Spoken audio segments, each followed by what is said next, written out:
বলছেন? জানতাম তুমি আমাকে চিনতে পারবে না। কে আপনি? তোমার সেই পাগল যে তোমাকে পাগলের মতো ভালোবাসতো। ও আপনি তো ফোন দিছেন কেন? আমি ফোন রাখলাম। একটু দাঁড়াও প্লিজ, একটু কথা বলবো। আমি অপরিচিত কারোর সাথে কথা বলি না। একটা সময় তো অনেক পরিচিত ভাবতে আমাকে।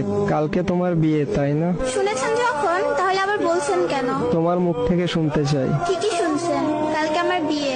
কি বলবেন বলেন। তোমার সাথে যেদিন শেষ কথা হয় সেদিন একটা কথা বলেছিলাম, মনে আছে? কি কথা?